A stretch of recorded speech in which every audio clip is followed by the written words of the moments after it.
Pilkada serentak tanggal 9 Desember mendatang menjadi ajang pesta demokrasi bagi semua pihak, termasuk penyandang disabilitas. Dengan segala kekhususannya, penyandang disabilitas juga memiliki hak pilih yang dapat disalurkan. Seluruh masyarakat yang tercatat sebagai pemilih, termasuk penyandang disabilitas, berhak menyalurkan suaranya pada Pilkada 9 Desember mendatang. Hal ini perlu mendapat perhatian khusus dari KPU dengan menyiapkan sarana prasarana maupun logistik bagi penyandang disabilitas. Di Kabupaten Badung, penyandang disabilitas menjadi prioritas di tiap TPS. Ketua KPU Kabupaten Badung, Anagung Gede Raka Nakula mengatakan, pemilih yang menyandang disabilitas akan diberikan akses dan kemudahan untuk menggunakan hak pilihnya. Seperti halnya untuk tunanetra, KPU menyiapkan template dengan huruf Braille.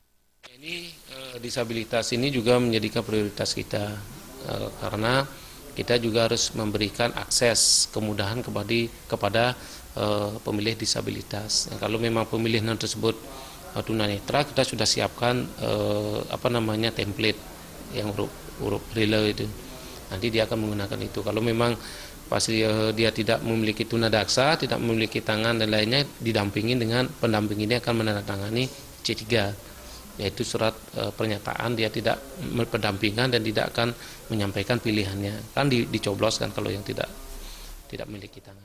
Nakula mengatakan, template akan disiapkan 1 buah untuk setiap TPS karena belum ada data di TPS mana saja terdapat pemilih tunanetra. Jumlah pemilih penyandang disabilitas juga belum bisa dipastikan, namun diperkirakan mencapai ratusan orang. Gargita dan Saputra, Bali TV.